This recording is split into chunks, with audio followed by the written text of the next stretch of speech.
welcome back to the Hurling Debate here on Balls.ie in association with Centra, who are sponsors of the GA All-Ireland Senior Hurling Championship. Every week we discuss the big debates here. I'm Shane Stapleton. With me today I've got two fine hurlers. I've got Limerick's Shane Dowling and I've got Paul Murphy of Kilkenny. Remember, you can keep up with the conversation on #WeAreHurling. Lads, nice to have you here. How are you getting on? Yeah, not too bad. Pleasure to be here.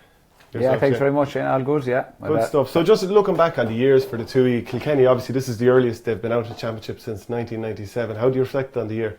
Yeah, look, it's been a tough year for us, I suppose. We would have been talking about during the league, we're blooding a lot of players and different things. And when it came into the championship, like, you know, Shane will tell you, there's such a spread on teams now at the moment. It's gone so competitive that, you know, if you do go into the back door, it's such a tough environment to be in. You know, so unfortunately, look, we played a great Wexford team down below in Wexford Park. They were the better team tonight. Into the back door, then we met these boys and had, I suppose, a great battle inside Nolan Park. But again, we kind of put ourselves on the back foot against Waterford, and not where you want to be against Waterford when they get their backs up, you know. Pushed them to extra time, which is great. We showed huge spirit, I suppose, in the last few minutes. But look, again, you don't want to go into matches chasing matches or starting them off that way. So look, it's disappointing from our point of view, but look, again, that's the joys of it, you know. If you don't step up to the standard on the day, it'll happen.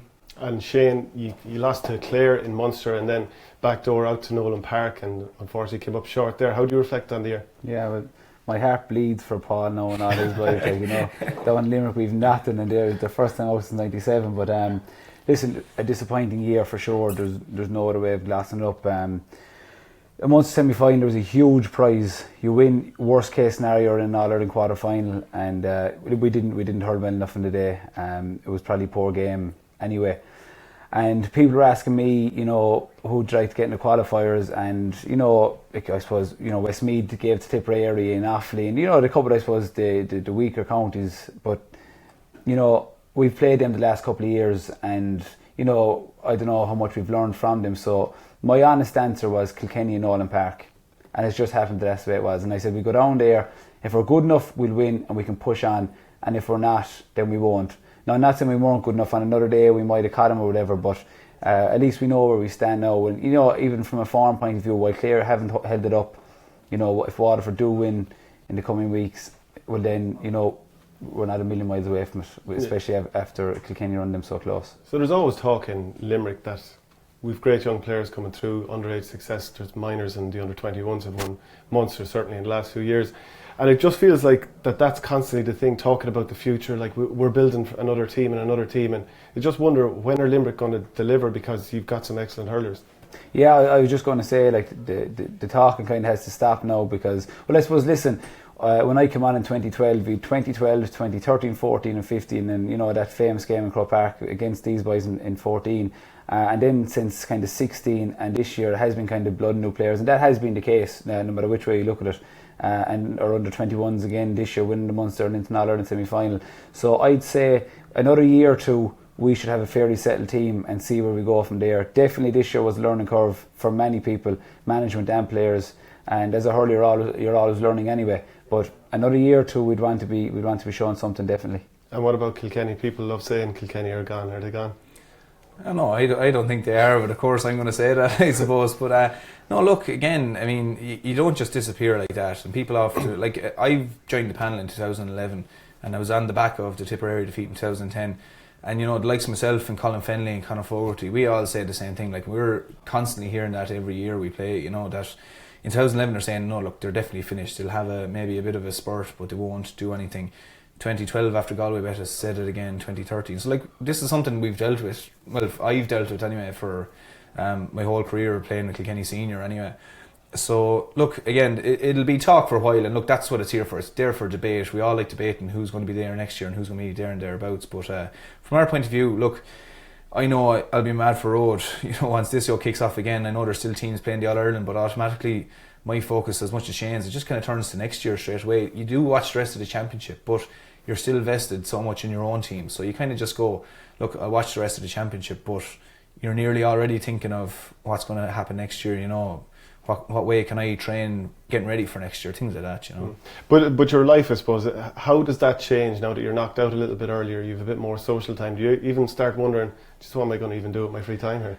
Yeah, well, like there's always, I suppose, there's always things coming up. You know, there's always weddings and there's always different things coming that you couldn't have had a drink at before, but now you can. So, look, the thing is, you just have to enjoy, I suppose, the time off you do have. Take the good with the bad, as they say. You know, you often hear GA players saying that we don't have time to do this or time to do that. So, like, look, I have a few things coming up that I said, look, I might as well enjoy while they are coming and do things I couldn't have done before. You kind of still do have the little mental, you know, person talking to you saying that, you know, you're not meant to be drinking, you're not meant to, but then you kind of have to tell yourself, no, it's actually okay, you know, we're not training tonight, we're not training tomorrow night, but look, you still have the club commitments as well, so you can't just turn off altogether. But look, certainly we've had a bit of town time and it's enjoyable, and look, I'll make the most of the next while. So I want to try and find out a little bit of you away from the field as well. So I did a little bit of research, contacted a few of your teammates, past and present, and JJ Delaney told me that I should ask you about the tattoo on your arm. Could you tell us about that? Well, Shane would say which one now. But yeah, no, I suppose I was only after, and I'll thank JJ for this next time I see him, but I was only after joining the panel in 2011, and we went to Mexico, and you know, Cancun is a great spot, like, you know, the pints are cheap enough out there, so one of the nights myself and Richie Power decided we'd go and get a small bit of ink, and but sure, I ended up getting my parents' names, which was grand. I was going grand, and I have no qualms with it since. My parents' names are Tommy and Marion, and Tommy and Marlies Welsh were only after getting married, so we decided we'll knock the most out of this now and tell them that I was after getting their names tattooed. Sure, I'd say for most of the day then they were going around wonder what kind of lad they were dealing with here that I get their friend's name tattooed, but yeah, I'll thank JJ for that one later on. And Shane, away from the field, what sort of guy are you? You like to sing an old rebel song, I believe.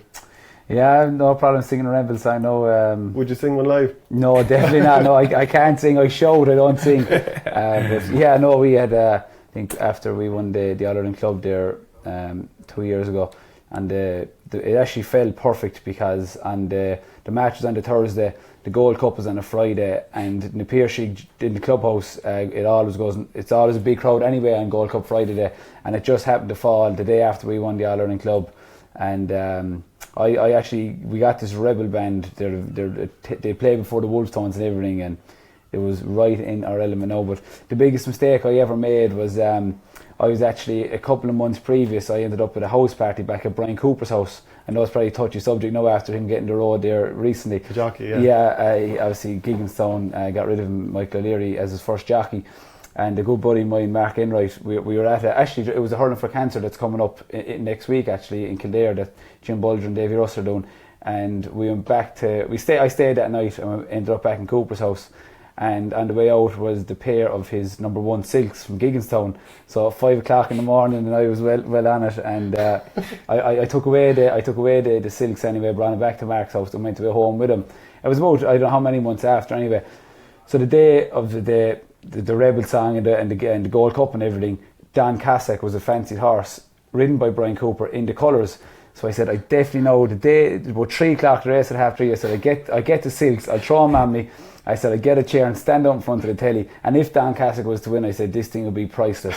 Anyway, I got too drunk before the Gold Cup, forgot about the silks, and he went on to win the race, but I can only imagine the crack we'd have if I did have the silks, yeah. I believe you're a good cook as well. Your former teammate Paddy O'Brien told me that you kind of overdid it a little bit last year. What happened there? Yeah, I wouldn't be as good as cooking with the buff now, but it won't be cooking with the dough anytime soon anyway. But yeah, I lived out for a while, and I think I cooked some shepherd's pie and threw in a bit of beans and a bit of ketchup and mixed it all together, and I was shook for a couple of days, but I'm back home anyway, so it won't be happening anytime soon.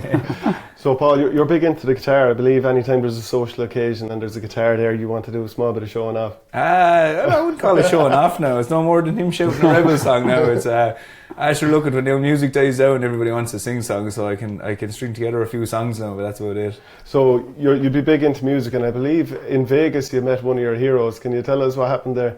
Oh yeah, actually, yeah. So we're actually on the team holiday, and we were coming through Las Vegas, and it was actually the last night. We just said we'd go for a bit of dinner and a few drinks, and we went to a hotel. I think it was called the Cosmopolitan. It's just on the strip there. And as we're walking along, the worst part of it, or what I call, I suppose, the funniest part of it, was Conor Fogarty and Conor Martin were with us. So it was the three of us and our 3 girlfriends were walking through. But I was the only one who copped him. I was the only one who actually knew who he was. And I saw Dave Grohl. Yeah. Sorry, I forgot to mention. Nirvana drummer and Foo Fighters lead singer. So I saw him up ahead, and I just said to everyone, listen, I'll catch up with you, I'm going after him. So Conor Fogarty said, listen, I'll come with you, he must be famous, you know. So followed him on. He turned left kind of into a toilet. So I said, hey, he had to go in here. There was a big crowd, so I kind of said, he had to go in here. So I ran in. And Conor Fogarty was going, who's Dave Grohl? I said, he's lead singer of the Foo Fighters and drummer in Nirvana, like big rock star. And he goes, all right, grand. So he had this picture run in his head going into the toilet. So we went in, there was just like 2 kind of Korean tourists at urinals, you know, like the textbook with the fanny packs and all this. So I stood there and I went, jeez, he's not there. And Conor Fogarty just tapped me on the shoulder and goes, which one is he? And he said, well, he's obviously neither of the 2 of these ads. But yeah, no, he just came out then, and sure, we met him outside and we chatted away. But he was all talk, like, and he was asking us where we're from, and he actually knew where Kilkenny was. Funny enough, we said we're from Ireland. He goes, I knew you were from Ireland, but from where? We said Kilkenny, and he goes, that's beside Tipperary, isn't it? I said, well, unfortunately it is. He said, I have a physio from Tipperary every time I come over, and he was just saying things like this, you know. So we had a bit of a chat with him afterwards, and sure, when we went off, both Conors had to Google who he was, so that was their evening spent. But I was going like, it's lost on you. But no, yeah, it was brilliant. It was kind of one of those moments. Did he call you a bit of a creep for following him in? I can't say the exact words he used, but he came out of the cubicle, and I was kind of at the door, like a lurch at the door, and he was washing his hands, and he just looked across at me, and I won't say the swear word he used for him, but he was like, you creepy. Did you follow me into the toilet? And I went, I did, yeah. And then he laughed. He said, yeah, look, there's no hassle. So that was, yeah, I suppose it adds to it that he called me something. Wasn't my name, but he called me something. Do you know of Dave Grohl? No. He's not in Wolf Tone, so yeah. Listen to Rab, and this is it. Like, you're too busy on nights out in your slazzers and shorts, I believe. Yeah. Well, so your teammate David Breen tells me. Yeah. Anyway. So lads, we'll get back to the bit of hurling. Have you marked each other that often? Obviously, you would have been in the full forward line in Nolan Park, and you were in the full back line. You were a bit of a spare man at some stage. Maybe I'm wrong on that one, but would you have marked each other a few times? Not just 2014 we did. Yeah, the famous game of the monsoon. Because I think what happened, someone drifted out, and we ended up in beside each other. You were full forward, and we just ended up beside each other for maybe, I'd say we're on each other for 10 minutes or so. Well, I wouldn't be known for my work rate, but I do remember hooking you underneath the Hogan stand. I was going to say, you blocked me in Nolan Park then to say it's like, you have a bit of a bogey on me that way now, but no, yeah, sure, that was a great match that day, though, the 2014 Park. I mean, I know it's easy for us to say it afterwards. Like, no, it was a missed opportunity for Limerick, and you know, people often say, "Oh, Kilkenny's experience got them over the line," and you know, they just had, like, you know, Henry was still playing, and Richie Power came on and got the goal, and you know, I did the talk, like, unfortunately we were heroes back in Limerick for the following winter because of how great we were, and we won nothing, like, for a moral victory. Yeah, we were. That's the long and the short of it. But you know, everyone is saying that, oh, you were so unlucky, and you know, just Kilkenny's experience got them over the line. But I don't believe it did. I just believe that in games like that, you need a bit of luck. I believe that, and I just think Kilkenny had it on the night. You know, if we were to play them another 9 times, they could have beat us another 9 times out of 10. But I believe on that day, they just had a bit of luck and we didn't. But it was, from a spectacle point of view, it was pure magic. And I think what happened earlier on is that you were kind of saying, is it going to rain, is it not going to rain? And then it was kind of drizzling, you're like, oh no, hope it goes away. And for a finish, it got so bad, it was like, the more rain, the better. And I think the supporters were the same as well. No one gave a hoot, you know, for the last 20 minutes because the game was so exciting. Yeah. Well, look, we'll talk more hurling after the break. We're just going to have a little bit of chat with Ollie Canning, who's going to explain what hurling means to the people of Galway.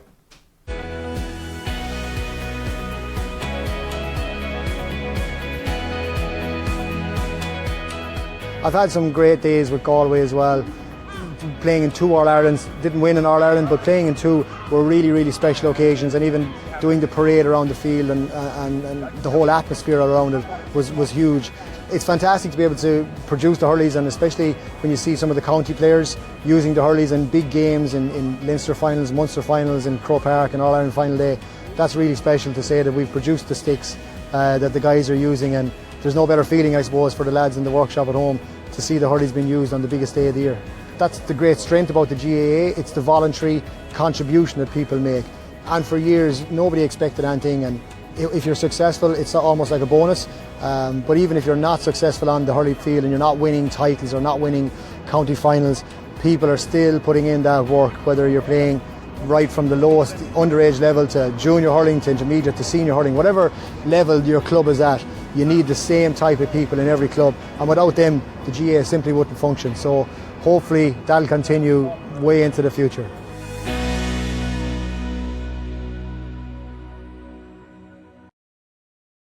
Ollie Canning, if you want to be in with a chance of winning 2 tickets to the Galway versus Tipperary semi-final this weekend, just tag the name of the friend that you'd like to bring in on the video underneath this on Twitter or Facebook.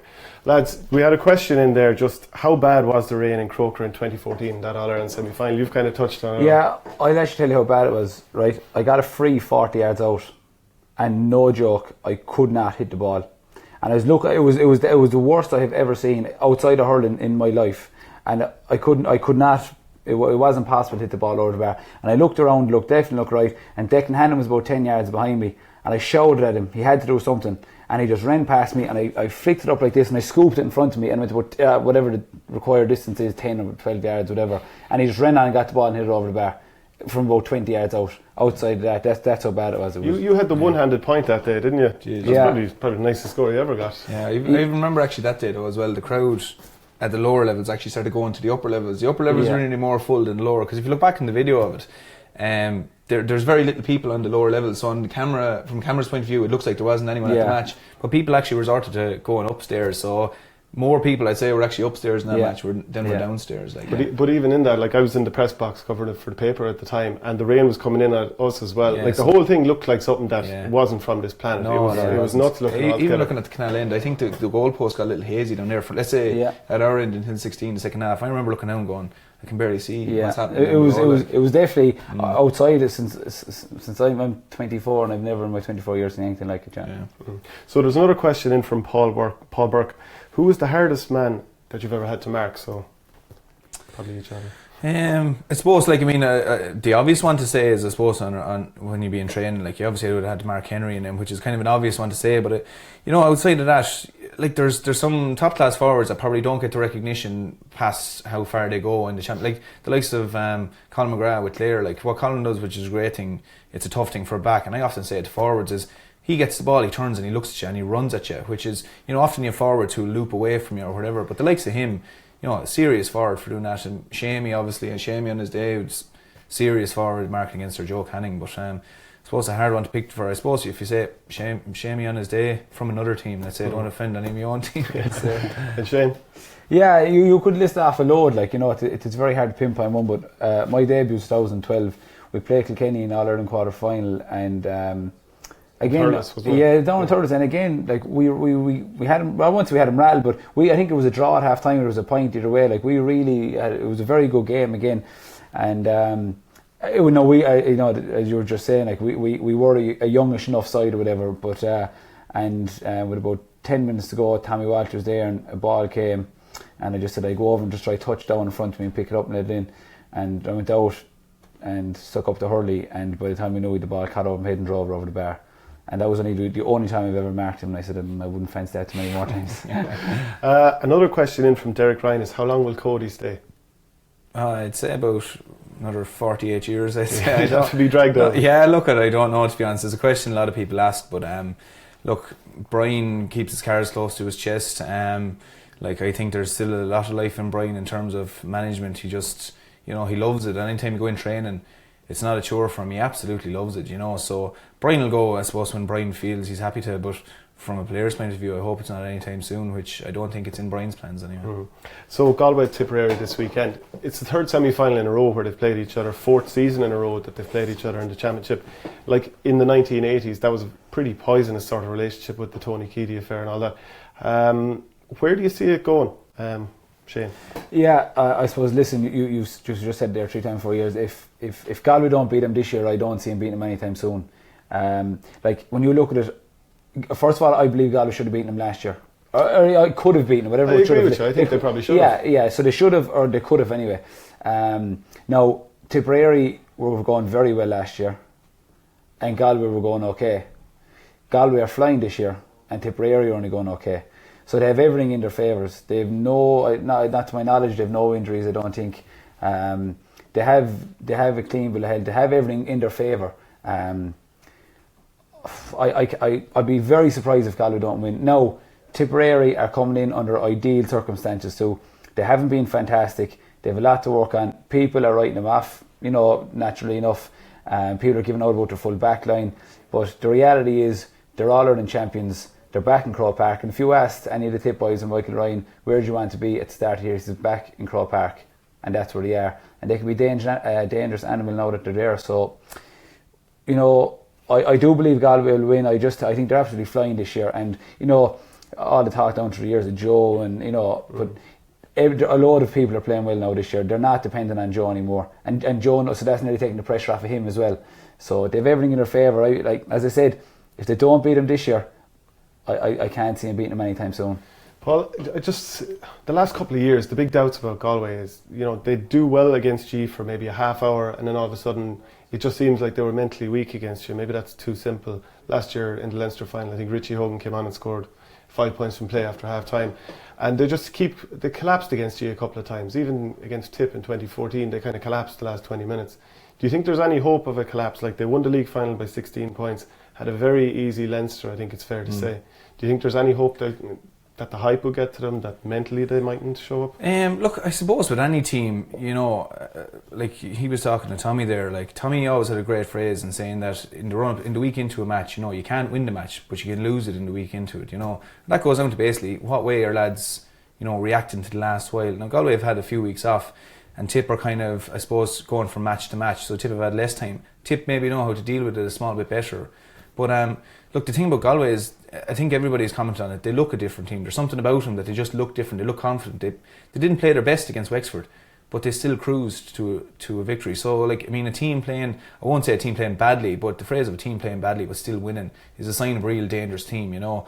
And it's just, I don't know, it's hard to put your finger on what's different, but I do feel they've gained. Maybe they're just fed up of people saying it, maybe it could be whatever, but you know, they do look a serious prospect now, that if their heads are tuned, and I think they've liked playing Tip the last few years, you know, like before Joe went off last year, not saying Joe was the be all in the match, but Joe Canning is one of the best forwards in the country. You know, if he's on the pitch, he could have done something to affect that match. The year before, when no one is expecting him at all to put it up to Tipperary, they bet him, you know, and had a great match. So again, it's, you know, it's anyone's guess, but you'd have to go with Galway considering the league final, how comprehensively they bet them. And another thing as well is, after the Leinster final, they didn't celebrate. That was a huge thing when I saw the final whistle. Now, a few players, you know, jumped around in different things, but I think back in 2012 when they bet us, you know, it was like in All-Ireland, they were jumping around and there was the crowd to celebrate, but there was a kind of a confident calmness with the whole thing, like, going, grand, we've won Leinster finals, we're here to win an All-Ireland, you know, really, who cares about Leinster final? This is what we're here for, is an All-Ireland. And I kind of got that sense off them during the year, so I think there is a little bit of a difference in this team. Now again, that's not to say they won't be bet. There is, like, I suppose not so long ago too that they got rid of Anthony Cunningham, and they came in for a lot of stick as well. And I suppose from a player's point of view, you know, nobody, I can definitely say, and I think Paul agrees well, no team wants to sit down and say, listen, we need to get rid of such a guy or whatever. You don't want to do it. You don't want to go down that road. And I've actually met him a couple of times there in Aston or whatever, and he seems a lovely guy. And I don't know what he's like as a manager, but like, what they done isn't easy. They had everyone on their back. They had the whole county and the country on their back, even out about him. And you know, it'd be very interesting to see, you know, what they do, if what they do pay off. You know, and if it does, you know, it could be a dangerous scenario for what might happen down the road as well. I don't know, but I'm just saying that if Galway go on to win the All-Ireland, and next thing you might have certain players might get egos or might get notions, and who's said that, you know, people might think that when then. So you've played against Galway this year in the league semi-final. And physicality seems to upset Tipperary. Like the last couple of semi-finals, Tip have looked uncomfortable playing against them. Kilkenny have ruffled Tipperary physically a few times, and even Limerick as well. When you beat Tip in 2013 and 14, the physicality does ruffle them. What are Galway like to play against from even that memory of the semi-final? Again, and I've said it a couple of times, and maybe it's not. Look, maybe we're just not good enough. But when we played them the last round of the league, you know, we were beaten by 3 points. And I think that was a missed opportunity for us as well. Genuinely, I do believe it. If we played in the semi-final and they were a totally different animal, like, we should have learned a lot and we didn't. And they won by 10 points, I think. Yeah, they were, but the game was over with 20 minutes to go, 15 minutes to go. We just fell asunder, right, for whatever reason. But there were definitely two different sides. When we played them a couple of weeks earlier, you know, we could have went on to win it. We didn't, and that was, I blame ourselves more so than them being better than us. and we went on to beat Cork then, and we were coming into that semi-final in Gaelic grounds, like we had everything going for us, and they wiped us aside. They did, and they went on to wipe the Tipperary side. So, but they're a very, very physical unit. They are, and that's one thing as a group we definitely noticed after the both games, is that they're physically very, very strong, definitely. So you look at this Tipperary full back line. You play inside forward. I know you've played out in the half forward line as well. But Tipperary haven't looked like the full back line of old. At the moment, in the last game, we had James Barry in the corner, didn't work out for him. Tomas Hamill full back, and Dunamar, who played very well. Like, would you look at that full back line of Tipperary and think, I could do a bit of damage in here? Well, listen, if you look at their previous number of games, it's definitely been a cause for concern, I suppose, from a Tipperary point of view. But for what it's worth, I suppose, you probably put James Barry back at 3. And you work from there. There's a debate over the goalkeeping then as well. I remember a couple of years ago, was it Darren Gleeson's puckouts against Cork in the semi-final were fantastic. I think there was a beating of them when they weren't expected to nearly win. So like he's an all-star goalie, So I'd have him at 1, James at 3. Maher in the corner, and then you'd have to obviously the debate over the recent weeks has been about Cathal Barrett, but the reality is Cathal Barrett isn't there. He won't be there. Michael Ryan is sticking to his guns. I'd respect the manager who does that, to be honest with you.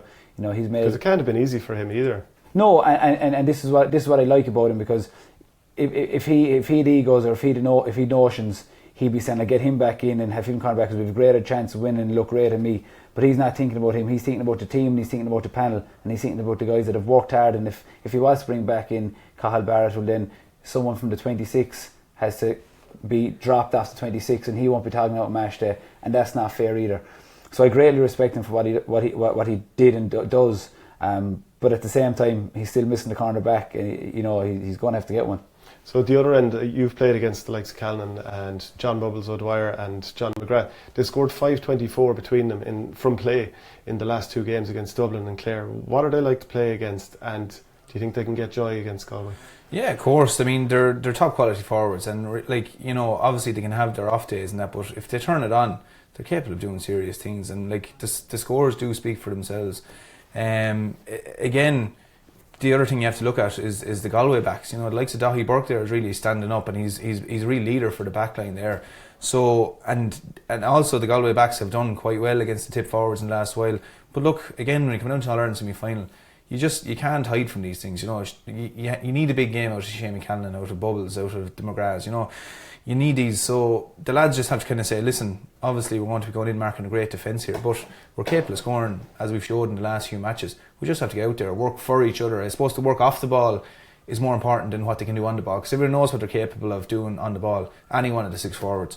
But it's more so off the ball what they have to do. It's when the Galway backs are trying to come out with it, getting a flick, getting a shoulder, whatever they can, and if they do that, I believe when they're on the ball they can do whatever they want then. Do you think Tipperary should man mark Joe Canning? Because here's the dilemma for Tipperary. They put someone to man mark him and it leaves space inside, or else they let him float and he can pick off points all day. What would you do? Oh no, whatever way you want to lay out your backs, lay them out. Whoever Joe Canning goes on, because I think that shows huge confidence in your backs. Wherever he wants to go. I think you see in the Wexford match, Wexford focused on Joe Canning, and next thing Cooney steps up, and absolutely any ball they gave into him, which was a huge thing as well, and both Cooneys had great games that day, and they're huge men. So what do? You stay away from him. Jason Flynn steps in, has a massive game, or what are you going to do? So I'd say, look, if you're the tip backline, you send out whatever position you want him to play, send him out there. Wherever Joe comes into, let the man mark him, and just believe in one man. I don't believe Tipperary believe in this whole 2-man marking thing. They're too good for that. But whoever Joe goes in on, let him go in on him, and let whoever's marking him just mark him, and let that be that. Just come back to your point there about Seamus Callan and the tip. I've actually the score from playing the last 2 games. 524. And the week before that all started, Owen Kelly was coming out saying that he could cut Seamus Callan and cut John McGrath and cut all these boys. So I think hurling is hilarious. 1 minute there's talks of being cut and get next, and a couple of weeks later you 524 score from play between a whole lot. It's nuts how things turn around. Come back to that point. I don't know is it that straightforward, because if you say you're centre back and if Joe's centre forward, you mark him, but then if Joe goes to the middle of the field and you follow, you have no ocean of space behind. So In my opinion, I don't know. I haven't thought a whole lot about it. Like, or haven't, you know. I'm sure the two managers have sat down and gone through games, you know, for many hours. But I'd imagine that, like, if Joe Canning scores 4 points in play the weekend, you'd say, fine, take your 4 points, Joe. But if you're just centre back sitting and protecting the full back line to not allow any goals and to, you know, pick up any loose, and not as a sweeper, he's playing centre back. Yeah. But, like, you know, Joe will be happy because he's going to get a free rein, and he might score as 3 or 4 points from play isn't going to, you might lose the game because of it, but if you do go with him, you're going to leave a lot of space in behind, and you know they have very good forwards as well. Like, so it's very tricky. It's massive food for thought. I don't know the answer, but as I say, if he does get a couple of points in play, you'd say fair play to you, and you protect your full back line, or else you take a chance, you trust your full back line, you go with him, you try keep him scoreless, like any backman job is, and you trust your full back line. So it'll be interesting to see what happens. So we'll just go for verdicts now. Who and why? I think it has to be Galway. I think it's this year, or you know, might set them back a bit. They're in form. Tipperary aren't as in good form as they were last year. There's something different about them. So I would be surprised if Galway don't get over the line. Yeah, look, I have to go for the same for Galway. You know, since the league final, they haven't, you know, missed anything. They probably small bit of a stutter in the first half against Wexford, but Wexford were very up for it, you know, and they still cruised to a victory in the end. So, look, you have to give Galway the favourites tag for this one. And just to finish off, can you tell us the name of your dog and why it's called that name? I have 2 dogs now, so I know the one you're talking about. No, it's a female dog as well. We're talking. It's a female. That's crucial here. Well, see, what the problem was it didn't matter what dog or what kind of dog, or male or female, before we got it. My mum had decided basically that the dog was going to be named after Henry Shefflin. That was it. But I suppose somewhere along the way it makes for a better story that I named the dog. So the dog's a female Jack Russell and it's called Henry Shefflin, but nothing to do with me. Okay, look, lads, thanks very much. That's the end of the show here. Show number 5 here on Balls.ie, the Hurling Debate, in association with Centra, who are sponsors of the GAA All-Ireland Senior Hurling Championship. My thanks to Shane Dowling of Limerick, and my thanks to Paul Murphy of Kilkenny. Thanks very much. We'll see you again.